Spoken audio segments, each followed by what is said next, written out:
What's all the hullabaloo about?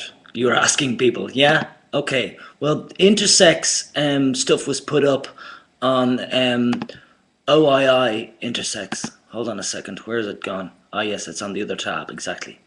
There we go. Intersex in Australia. OII Australia. Sorry about the start of this video. Organisation Intersex International Australia Position Statement. Suggested guidelines for non-intersex individuals writing about intersex and intersex people. This is what the hullabaloo is about. This is what I'm against that OII are basically saying. There's so much stuff in this, not everything, not all the points written here am I against, but I am against the first one, for instance. The first one says, do not refer to intersex people as intersexed, intersexual, intersexes, or other derivatives of the word intersex. Intersex people are intersex. That's what their first point is. I completely disagree. I think we need new terminology, and I would be open for all of those to be used in reference to intersex people. Yeah? To be intersexed. I am intersexed. I wouldn't agree with intersexual because that would be more about sexual orientation. Intersexes, I would, because there's different spectrums, different types of intersexes, you know. So I don't agree with point number one. Point number two, recognize that you are not the experts about intersex people, intersex, or what it means to be intersex. Intersex people are. When writing a paper about intersex, make sure to center the voices of intersex people. Okay, second point, I don't think it's right for intersex people to state this point. Recognize that you are not the experts about intersex people.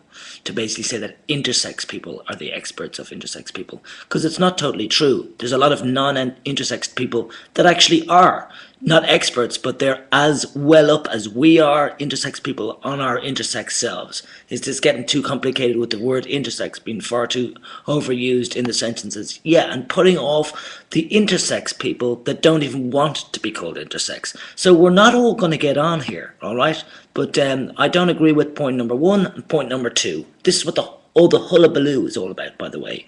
OII, yeah. Third point, critically approach writings by non-intersex experts such as doctors, scientists and academics about intersex or intersex people if you decide to quote or cite them. That is, consider what the author's perspective and agenda are and where his or her knowledge comes from.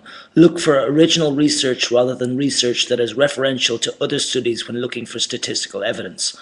My only critique on that point at the moment is the fact that they say and where his or her knowledge comes from.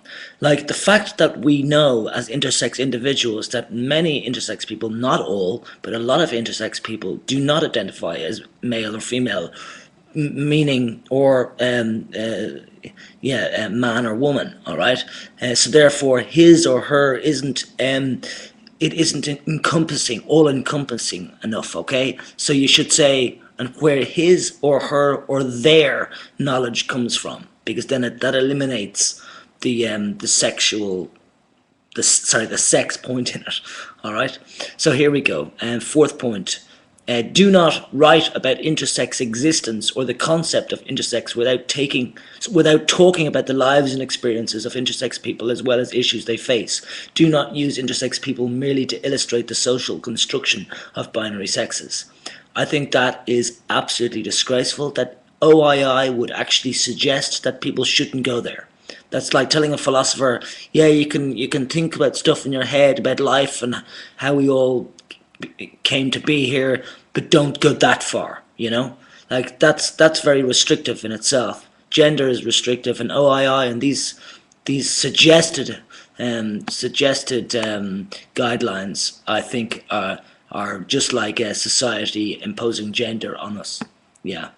Number 5, do not judge the politics and narratives of intersex people or movement based on how useful they are to your political agenda or agendas. Intersex people are no more responsible for dismantling gender roles or compulsory heterosexuality than anyone else is. I think that's like written by a little child, personally. I think that's ridiculous. Do not judge the politics and narratives of intersex people, blah, blah. I mean, people do judge, and I think recognize what a human being is. Maybe people who write this should realize what human beings are like. They judge a lot, and it's not really going to go away too quickly. So to say that, it's ridiculous as well. So this is the problem I have. That OII are writing this? Wow! That's what I'm against. 6. Be aware that writings by intersex people are often part of conversations within the intersex movement and or with other communities, including the medical community. Realize that intersex people's words may be addressing certain constituencies or political agendas for which you do not have access to the full context.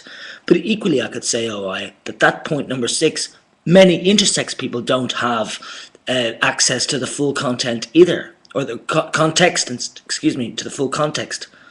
Content and context of the content, you know? I mean, you people in the intersex world who seem to be up there, not all of you, but many of you, are not understanding what's going on in the social scenes of like Facebook, chat, you know, and all the other kind of private conversations people are having, you know, and YouTube and Vimeo and all these places. Do you know what I mean? So I don't know, I just think it's ridiculous. Number 7, do not conflate intersex experiences with lesbian, gay, bisexual or trans experience. You may understand what it might feel to grow up different if you were part of the LGBT community, but that really does not mean you understand what it means to grow up intersex. Definitely that, you know, that really does not mean you understand what it means to grow up intersex. Of course not. But do not conflate intersex experiences with lesbian, gay, bisexual or trans. Sorry, we're actually in that group. I think we shouldn't be in that group myself. LGBTQI is actually the larger abbreviation of the all-encompassing all of us weirdos. Yeah, all of us weirdos. Lesbians weirdos, gays weirdos, bisexual weirdos, transsexual weirdos, genderqueer weirdos and intersex weirdos. All stuck in there. There's no mention of heterosexual in there. It's not the LGHBTQI, is it? No. It's not the PEOPLE. No. You know? You're just ridiculous. These are suggested guidelines. I think they're a fucking disgrace. That's what I'm against. Number 8. Be aware that intersex is not trans and nor is it sexual orientation or gender identity. Understand that intersex are a part of LGBTIQ because they are subjected to homophobic oppression as all in the LGBTIQ alliance here. Just to be clear, I've never seen LGBTIQ written. I've always seen LGBTQI written, and I actually think it should be written ILGBTQ. Yeah, ILGBTQ. It should be written as, actually, because intersex, I think, should be the top mark there, so the transsexuals, especially transsexuals, realize that intersex actually exists, and they were actually the same as all of you. We're all human beings, okay, individuals. I think there's too much. If these are suggested guidelines, I don't think they don't come across as guidelines. They come across as dictatorship lines. And you think I'm trying to take over the intersex population with evil shit? I think this sounds like evil shit. It sounds like you do this. Do not do this. It sounds like a really strict mother, you know. And 9, do not reduce intersex people to their physical differences. Depict intersex people as multidimensional human beings with interests and concerns beyond intersex issues. You could word that better.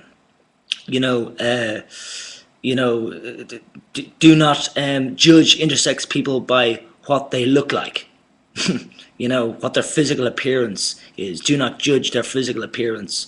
We are humans just like anybody else. That sort of thing.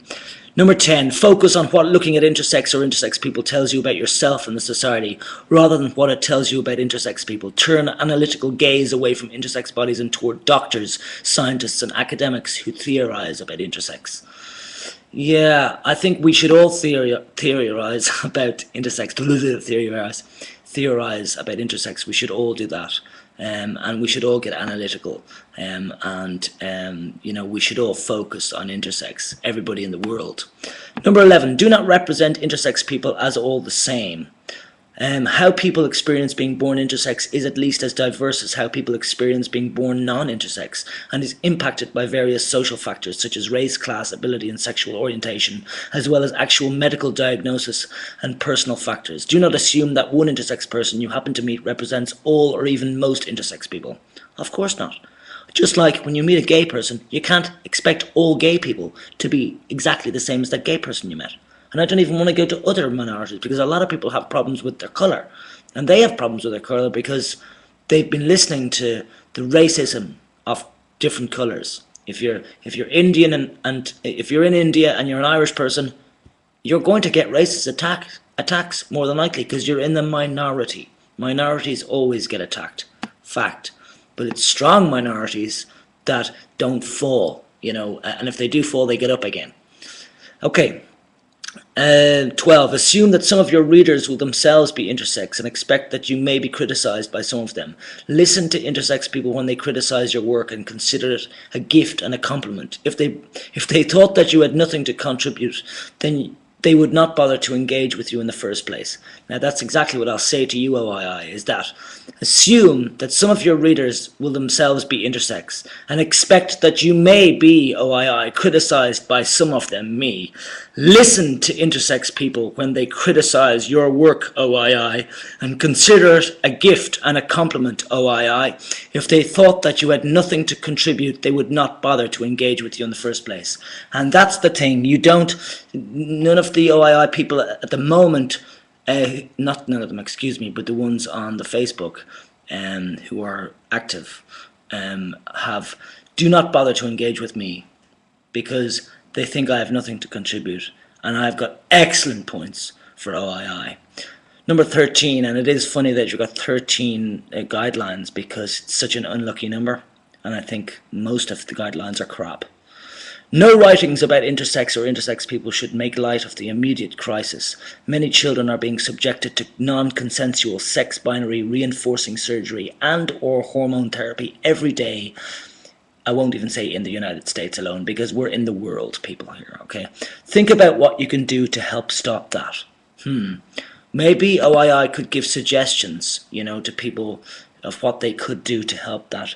I did already talk with a person about the OII USA site and said that, it definitely needs updating the site, and it's also a constructive criticism that, we do need all websites that are out there and trying to get the intersex awareness out there, that we really need to be up to scratch with all the websites available, and what people can do, what they can truly do. I mean, we actually do have so many people are active, but a lot of them don't have a responsibility, or something to do, tasks like chores, like we can look at it as a big family house, a virtual family house, and we've all got chores to do, and we don't mind doing the chores occasionally, as long as we don't have to do all the housework.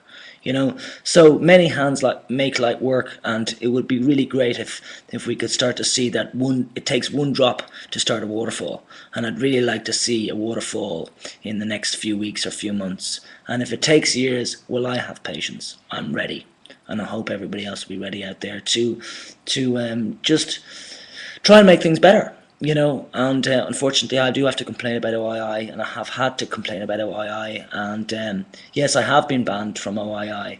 I was banned 3 weeks ago, and I got back on, and then I got banned again, which is, a lot of people would know about that.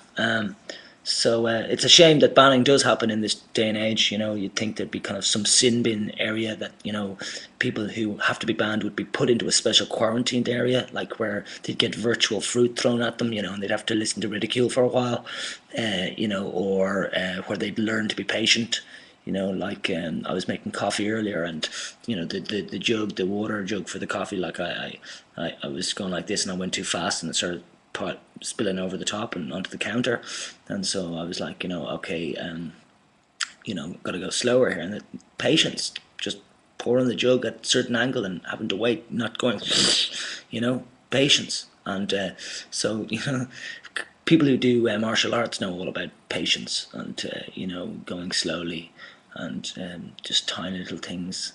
Cleaners know all about it as well. When they're cleaning this really rough stain, they know that it's eventually going to go. You just have to keep, putting pressure on it and keep going around, and it will eventually go.